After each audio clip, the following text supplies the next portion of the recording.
Oi, muito bom dia para você. O Record News Rural está no ar. E hoje a gente começa mostrando um produtor que se preocupa com o meio ambiente. Chico da Roça, como é conhecido, vive em um assentamento quilombola no estado do Rio de Janeiro. Além de cuidar da lavoura, ele também se dedica à criação de gado, mas o trabalho mais importante é a preservação da água. Este é o Chico da Roça, como é mais conhecido.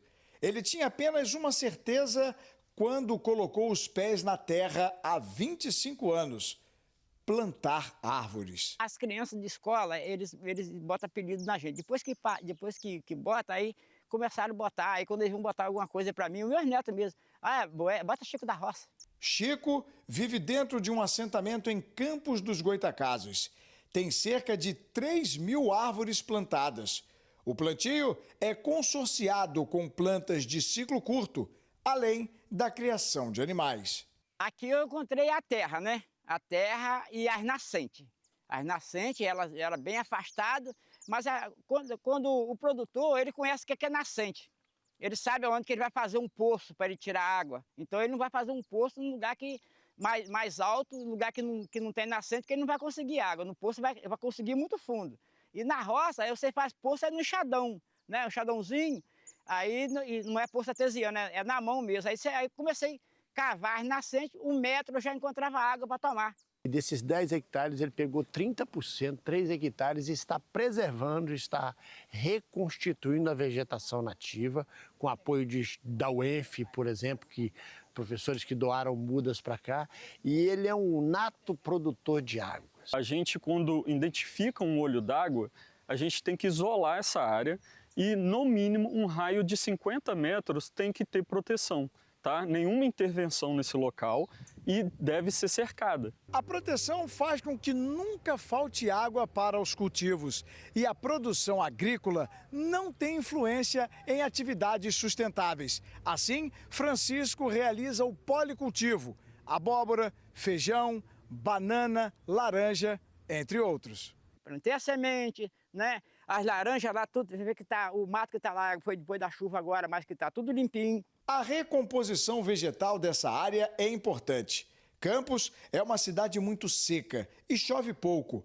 A ação feita pelo agricultor promove segurança hídrica e estabilidade térmica. Projetos de preservação devem ser incentivados. Isso consegue dar uma segurança hídrica a longo tempo, mas uma estabilidade, né? Sustentabilidade no cultivo. O agricultor também atua na pecuária de corte com 30 animais.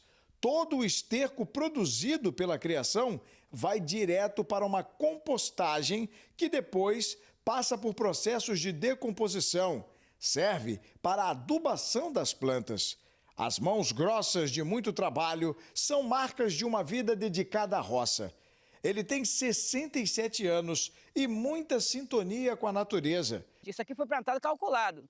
Isso aqui não foi plantado assim de qualquer maneira. A gente calculou que aquela linha que vai para lá, aquela linha daqui para cá, que isso aqui ia ser nascente. A água estava lá na Tabua, bem longe, 500 metros lá, 300 metros lá para dentro. Aí a gente, não, isso aqui vai ser água. Então vamos plantar as árvores aqui no lugar que vai na pontinha das nascentes, que a água vai vir para cá. E hoje está aí. De maneira simples, Chico demonstra muita sabedoria. Ele fez também o uso racional do plantio de lavoura, que é ideal para proteger as árvores. Ele foi muito feliz na escolha dele, né, como um pioneiro de plantador de água, em preservar suas nascentes para futuramente isso impactar na sua produção agrícola. Lavouras e preservação ambiental.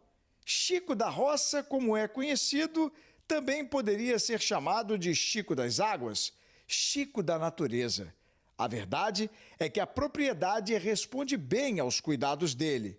E ele está feliz. Eu só tenho felicidade, cara. Isso eu falo todo dia, falo com os produtores aqui, falo com meus filhos, falo com meus genros, falo com as minhas filhas, com meus netos, dos meus 60 anos de trabalho, foi esses 4 anos para 5 agora que nós ganhamos, a cidade ganhou a riqueza. Você está cansado de sentir dores ou ter dificuldade para se locomover? Então precisa tomar o Ora Pronobis em pó da Francis Life, que te ajuda com apenas uma medida diária, isso mesmo. Dá só uma olhada nesse recado da Lelê e do Edu Guedes. Edu, o Ora Pronobis, que auxilia no alívio das dores nas juntas, articulações, agora é em pó. Então, as vitaminas, minerais, proteína, agora é tudo dissolvido na água. Muito mais fácil de tomar, né, Lelê? Muito, e o Ora Pronobis, você sabe, né? É um dos maiores anti-inflamatórios que existe, combatendo dores da artrite, artrose. E com a cúrcuma, que é um antioxidante, ajuda a fortalecer o sistema imunológico, controlar o diabetes, a pressão alta.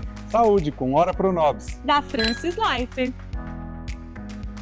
Quem ainda não experimentou é só ligar no 0800 771 4646 ou acessar esse QR Code da tela para adquirir o seu. Viu só, gente? Como o Ora Pronobis pode beneficiar sua saúde? Então ligue agora e experimente o Ora Pronobis em pó mais concentrado e com sabor de limão. E tem promoção. Você ganha 70% de desconto. Leva junto um exclusivo livro de receitas do Edu Guedes e de brinde o gel Ora Pronobis, que ajuda agindo localmente na dor. Ligue 0800 771 4646. Ora Pronobis é da Francis Life. A produção de alimentos orgânicos foi a saída para um casal de Sinop, em Mato Grosso, manter a renda depois que o marido ficou desempregado. Toda a safra é vendida diretamente para o consumidor final. A demanda por produtos orgânicos tem crescido cada vez mais. A produção de verduras, legumes e hortaliças tem se adaptado ao longo dos anos para atender aos consumidores, oferecendo produtos mais saudáveis e de qualidade. Por isso, produtores de todo o país têm se reinventado para garantir uma produção mais sustentável. Nessa pequena plantação localizada na zona rural de Sinop, não é diferente. Aqui nessa propriedade são mais de 20 produtos produzidos de forma praticamente orgânica. A propriedade tem pouco mais de 1 ano de funcionamento e já tem dado resultados positivos ao casal de produtores. A Karina e o marido Júnior cuidam de todo o plantio sozinhos.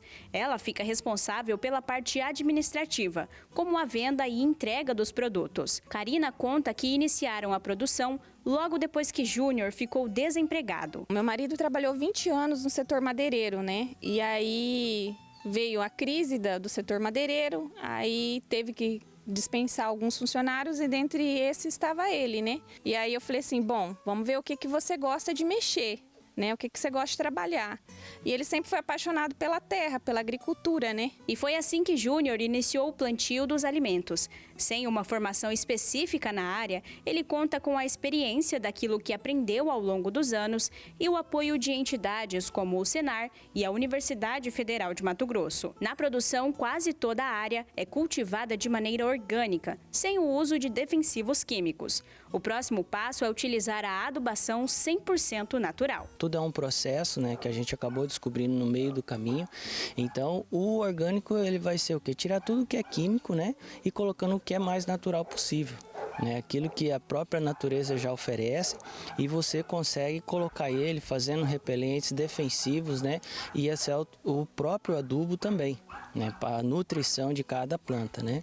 E a questão dos defensivos, hoje a gente usa muito paliativo, né, que são água de cinza, soda, calda sulfocáustica, né, água de vidro, a gente usa sabão neutro, né, essas coisas, água oxigenada e produtos microbiológicos. A produção de alface na hidroponia com areia se destaca. Diferente do sistema convencional, o método possibilita o cultivo da alface de maneira mais acessível, oferecendo técnicas que permitem a economia de água e o cultivo em pequenas áreas ou em regiões de solo improdutivo. O sistema de irrigação é ligado 2 vezes ao dia e aos poucos despeja gotas de água na areia, que absorve o líquido e se mantém úmida por um longo tempo, o que permite que as plantas consigam se desenvolver mesmo com a utilização limitada da água. A temperatura também deve estar controlada entre os 19 e 23 graus. Ao todo, já são 24 produtos. Mesmo com pouco tempo de atuação, o casal já possui uma ampla gama de clientes. sementes, realizando a entrega diretamente aos consumidores finais. Alface americana, coentro, pimenta de cheiro, jiló, quiabo, pepino, tomate cereja. Então, assim, são muitos produtos que a gente tem ofertado para o consumidor final. Para o produtor, todo o esforço incansável tem gerado bons resultados. Se não for a realização de um sonho, pelo menos um prazer de trabalho, sabe? E o prazer de trabalho que eu digo assim, porque eu gosto do que eu faço, né? Sempre gostei, não foi à toa que eu acredito que eu trabalhei 20 anos para uma única pessoa, acho que a dedicação da gente sempre foi fiel e agora pra gente então nem se fala.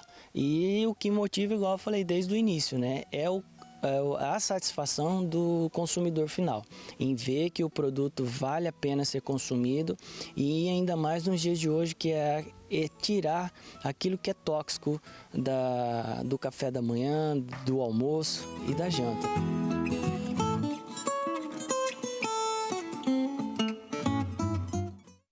Brasília criou a Rota do Café. São mais de 100 cafeterias. O projeto oferece a oportunidade para você conhecer todas as etapas, da produção do grão ao cafezinho na xícara. O passeio é neste lugar lindo, com paisagens magníficas e natureza exuberante. A visita começa com um bate-papo sobre a fazenda, sobre a história da família de cafeicultores, detalhes do processo de produção.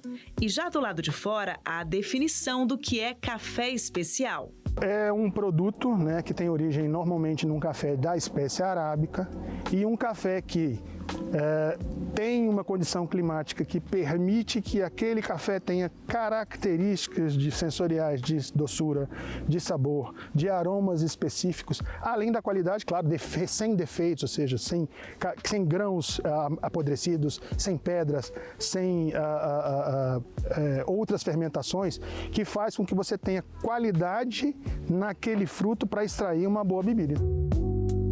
Aqui eles produzem o café arábica. A variedade é catuaí, que suporta mais calor e seca. A espécie arábica, ela é plantada em áreas com altitude. E Brasília está a cerca de 1.200 metros acima do mar. Uma condição perfeita para esse tipo de plantio. E a visitação seguiu em campo aberto. Nos pés de café, os frutos ainda estão verdinhos. Estamos no início do ano e o período de colheita é de maio a agosto. Mesmo assim, a plantação impressionou. Thaís até arriscou experimentar uma frutinha. Ele é bem docinho, mesmo não sendo época, ele é bem docinho, bem diferentezinho, sim, mas é bem gostoso, muito bom. Miguel tem apenas 10 anos e Maria Luísa 12. Eles adoraram conhecer um pouco de como se cultiva o grão. Eu nunca sabia, né, que as plantas, que o café começava assim bem pequeno, assim verde, e aí ele fica assim bem vermelho para colher, aí vira o café, aí eles torram, aí fica o café que a gente conhece, né? É bem interessante esse processo, né? Eu não sabia que tinha flor de café, isso eu não sabia, aí foi bem interessante descobrir isso aí. Os pés são bonitos? Sim, são bem bonitos. Carlos Alberto, que comandou parte da visita, explica que o clima do DF é um diferencial para o cultivo do café, que já foi 2 vezes premiado nacionalmente, considerado o melhor do país. Tem condições climáticas parecidas com Minas Gerais, né? Nós estamos muito próximos em Minas Gerais, e no fim das contas a gente conseguiu, tem uma altitude nesse local, nós plantamos café arábica, numa altitude em torno de 1.200, 1.300 metros, o que é perfeito para um café especial e para um café arábica. Quando os cafés estão assim, bem madurinhos, eles são colhidos de forma mecânica e depois vão para o processo de secagem. É no processo de secagem que a gente guarda as características do café. O café é um ser vivo, então a gente vai fazer com que aquela semente entenda que não é mais possível germinar, é por isso que a gente tem que secar até uma umidade específica para que ela pare de germinar. Então, quanto mais rápido você conseguir uma secagem e que ela se torne eficiente, melhor o café vai ter de bebida naquela pontuação que as pessoas fazem. Depois da secagem adequada, a casca do café é retirada e os grãos são selecionados. Os perfeitos vão para a torra. Uma torra bem feita é um casamento. a gente consegue mostrar os atributos de um café de alta qualidade. Então, cafés muito bons, mal torrados, eles vão se equivaler a cafés mais ou menos ou cafés ruins. E depois da torra, chega o momento mais aguardado, de experimentar aquele cafezinho moído na hora. Quem aprecia um bom café, amou a experiência. Passei aqui no meio da natureza, né? Ajuda bastante, combina bastante harmoniza bastante com o café deles. Esse passeio ele faz parte da Rota do Café Brasiliense, idealizada pela Tatiana. Ela é comunicadora, tem um podcast sobre café, é apaixonada pela bebida. Conta pra gente quantos estabelecimentos tem nessa rota já. São 110 estabelecimentos listados para que a gente possa levar para o público, para o morador de Brasília, para quem visita a nossa cidade, todas essas possibilidades de viverem essa experiência, desde a fazenda até a cafeteria. E a gente tem como objetivo levar esses grupos para que eles conheçam os estabelecimentos, provem os cafés, batam papo com o barista ali no balcão, uma coisa bem informal, mas muito gostosa.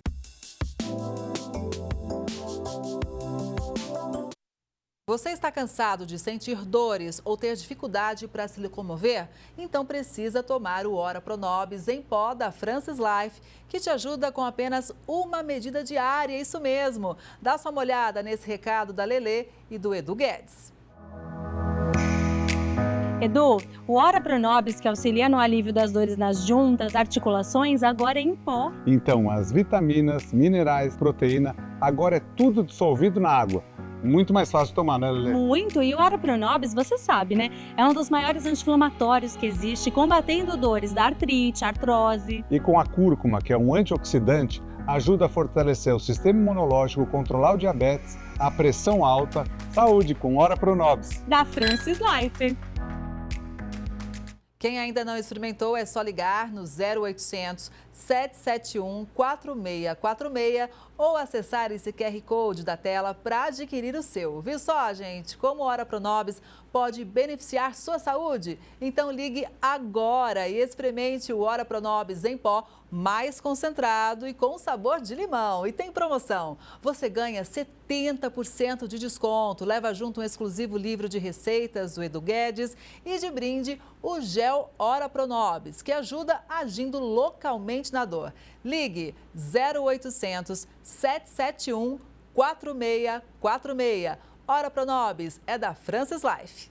Nós já falamos aqui no Record News Rural que o agronegócio tem um forte papel para o PIB brasileiro. Inclusive, o setor pode ser decisivo para o crescimento do produto interno bruto do país agora, em 2025. Para entender melhor o cenário atual e os desafios deste momento, eu converso agora com Felipe Serigati, que é professor do FGV Agro. Felipe, seja sempre muito bem-vindo aqui no Record News Rural. Um bom dia para você. Bom dia, desde já, muito obrigado pelo convite. Felipe, vamos começar falando de um assunto que foi muito importante na semana passada e tem a ver com o Plano Safra, né? Como é que esse anúncio de suspensão do crédito vai impactar agora a nossa produção e, consequentemente, né, até os resultados do nosso PIB? Então, vamos lá. Em primeiro lugar, a gente tem aqui a torcida, que é a única coisa que a gente consegue fazer no momento, para que essa suspensão seja revertida o quanto antes. Então, imagina ali, sei lá, uma determinada unidade produtiva, que tem lá um seu fluxo de caixa, precisa de liberação de recursos em determinado período. Com essa suspensão, esse fluxo de caixa pode ficar comprometido. A decisão ali de realizar um determinado investimento, de conseguir realizar determinado pagamento, pode ficar comprometida, né? E não é algo que, vamos dizer assim, estava previsto. O pessoal contava ali com o pagamento, estava escrito isso ali nas regras do Plano Safra, mas houve a suspensão. Então, pode ser prejudicial? Pode ser prejudicial, não tem como determinar qual que é a dimensão disso, mas a nossa torcida é que seja revertido o quanto antes. E tem um outro ponto, né? Por mais que, sei lá, a gente for pegar ali uma série histórica um pouquinho mais longa, uns 30 anos, isso não tinha acontecido nessa intensidade, né? Isso pode criar um problema adicional, que é um problema de reputação, né? Ou seja, uma insegurança, mesmo assim nos próximos anos, com aquela incerteza. Será que agora a programação de desembolsos que foi prometida efetivamente vai ser realizada? Então, não é uma situação confortável, vamos torcer para que seja revertido o quanto antes, mas pode gerar algumas consequências aí negativas para o setor. Só para a gente pontuar também, acho importante a gente dizer que para o Pronaf, né, a situação é um pouco diferente, né, voltado ali para a agricultura familiar. Exato, então o Pronaf está fora dessa suspensão, né? Mas se a gente for pegar do volume total, você tem uma fração que é significativa ainda a ser desembolsada, né? Então, vamos supor que os desembolsos se encerrem agora, nós tivemos um plano safra só de 7 meses, né? Está faltando período aí de desembolso a ser realizado. Olha, é uma situação muito desafiadora para o setor, não é verdade? Porque crédito é fundamental. E se a gente ampliar um pouquinho mais, isso é o seguinte, se falta crédito para produzir alimentos, se a situação se complica, pode ter um impacto na produtividade, né, na confiança realmente desse produtor rural. E isso vai sendo uma cadeia de problemas, aquele dominó caindo que pode chegar até na conta para o consumidor, ou seja, um reflexo assim, muito importante no nosso prato, né? Pois é, então, eu acho que essa é uma reflexão muito importante, tá? Que essa não é um probleminha isolado, tá? Então vamos olhar aqui para 2025, tá? 2025, como é que vai ficar o custo de financiamento para o universo agro? Tá? Vai operar em patamares mais elevados. E aí a gente consegue enxergar isso tanto pela taxa básica de juros, pela Selic. Então, em março, a Selic provavelmente vai para 14,25, mas o mercado tem precificado que esse não é o último aumento da Selic ao longo desse ano. Ok. Só que não é só a Selic que vai compor ali a taxa de juros dos créditos ou de qualquer outra modalidade de financiamento do setor. Então, por exemplo, quando o setor vai fazer ali o barter, né, para calcular ali como é que vai se dar essa, entre aspas, relação de troca, quem está realizando essa operação está embutindo sim ali uma taxa de juros, um custo desse capital. E às vezes esse custo de capital é muito mais associado, nem tanto à taxa Selic, mas aos papéis que circulam no mercado. Por exemplo, se eu pegar um papel da dívida brasileira com prazo de vencimento em 2 anos, e essas taxas também estão operando em patamares elevados, ali algo em torno de 15%. O que isso significa? Mesmo se a gente desconsiderar o problema agora que está tendo desembolsos associados ao plano de safra, o setor já vai encarar um 2025, provavelmente o preparo para a safra 25-26, com custos de financiamento mais elevados. Isso vai afetar, ou tende a afetar muito mais, os investimentos, aqueles de mais longo prazo, especialmente máquinas e equipamentos, reforma de pastagem, do que ali o crédito de custeio, de comercialização. Mas, de qualquer forma, o setor tem que estar preparado porque vai encarar mais uma safra, agora a safra 25-26, com custos de financiamento mais elevados, mesmo que esse financiamento não venha dos canais de crédito, mas venha de outras modalidades. É importante a gente dar esse panorama todo, porque quando o Ministério da Fazenda disse, olha, o agro vai ter um papel importante para o crescimento do nosso PIB, né? E teremos uma safra recorde agora. Então, a impressão que se dá é o seguinte, está tudo muito bem, obrigado para o agronegócio, né? Mas quando a gente faz essa análise mais profunda, a gente vê que são muitos desafios. E até porque quando tem muito produto sendo disponibilizado, sempre vale aquela regra da oferta e da procura. Então, nem sempre também o preço é o melhor, é o mais justo para o produtor, né? Geralmente é justamente o oposto, né? Na hora que você tem lá uma safra recorde, uma safra cheia, você aumentou a quantidade ofertada, a quantidade produzida, isso tende a derrubar os preços, né? Que aí, para quem já opera dentro do setor do universo agro, tem aquela máxima, né?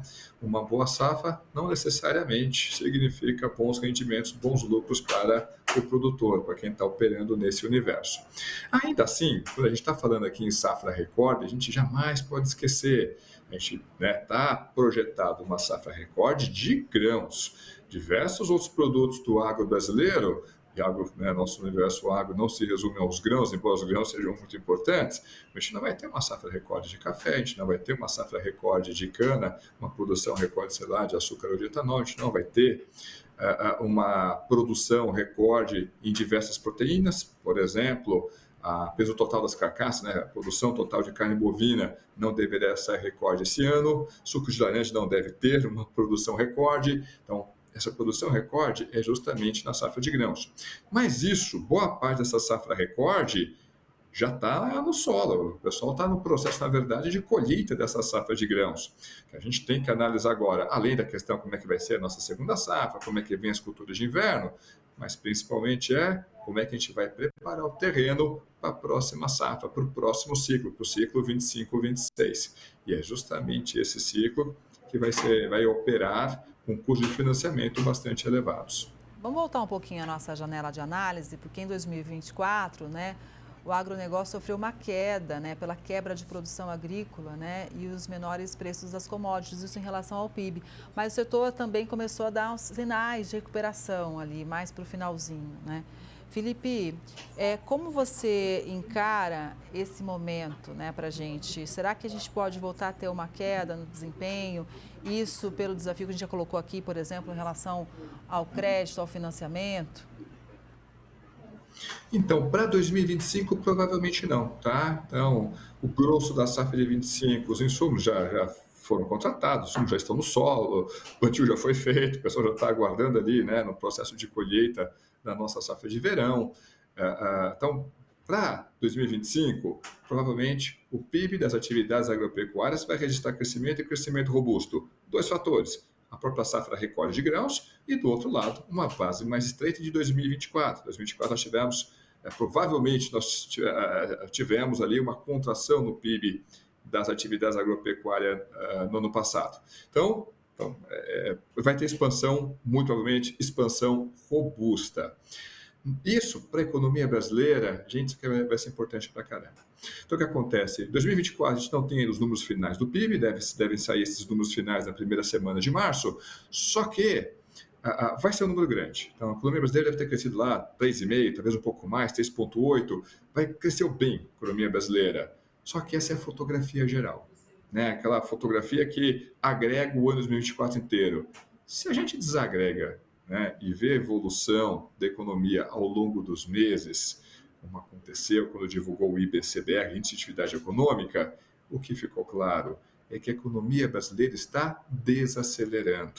Aliás, os números de janeiro, inclusive, tanto para a indústria, comércio varejista, setor de serviços, foram números fracos. Sugere que, olha, a economia brasileira deverá crescer agora em 2025, mas vai ser um crescimento menor. Quem vai puxar esse crescimento ao longo do primeiro semestre? Isso é muito claro, é justamente o universo agro com grande destaque para a safra de grãos. Mas se a gente tomar uma figura mais ampla, 2025 provavelmente será o ano das commodities. Então, a indústria extrativa, essencialmente ali petróleo bruto e minério de ferro, também deverá registrar crescimento robusto ao longo de 2025.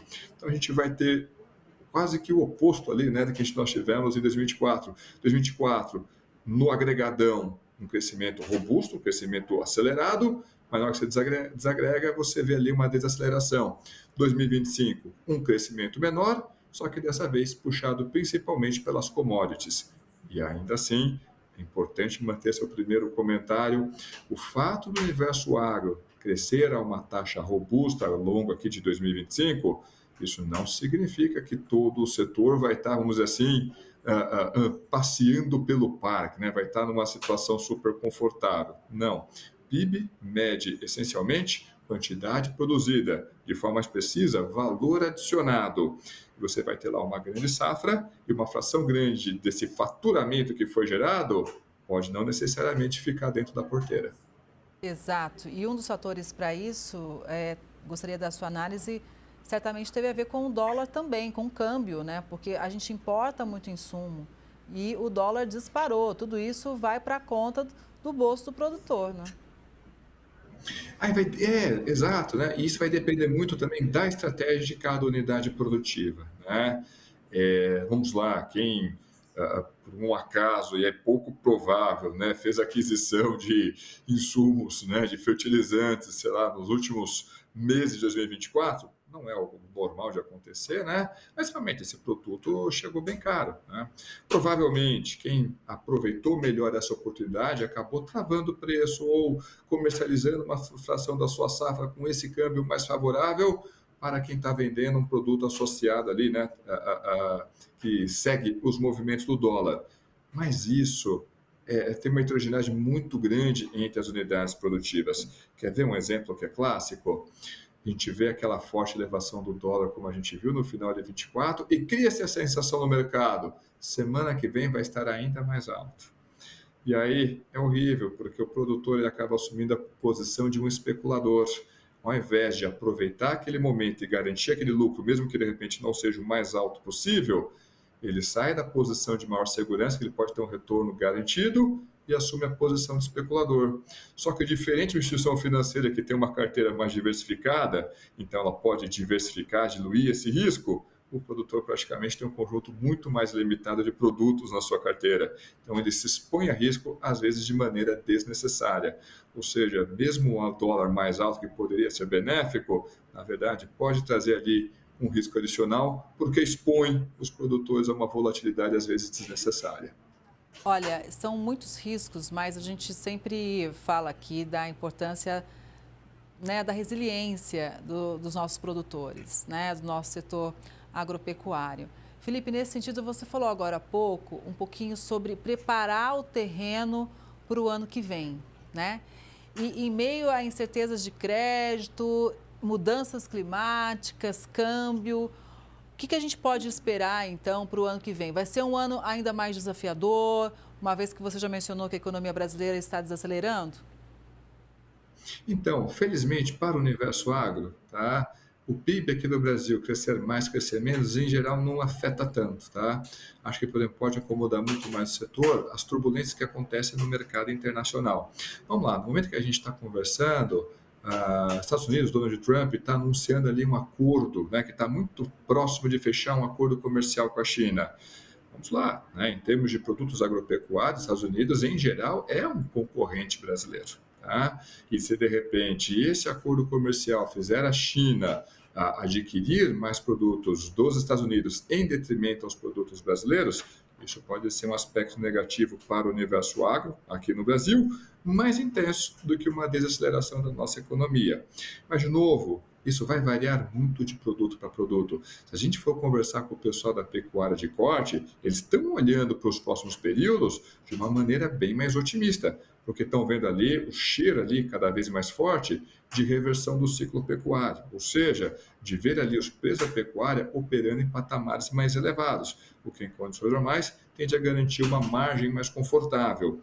Mas isso é um determinado setor, o universo agro ele é bastante heterogêneo.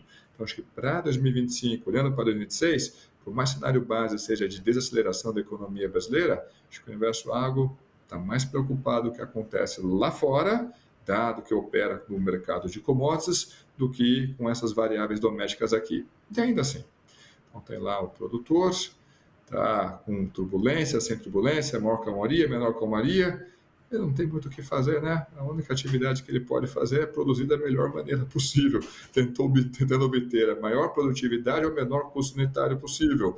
Então, provavelmente, o setor vai tentar fazer uma safra cheia novamente. Individualmente, de forma geral que cada produtor tem. E a gente aqui segue sempre mostrando a força do nosso agro, contando com a sua análise. Felipe, obrigada mais uma vez e um bom dia.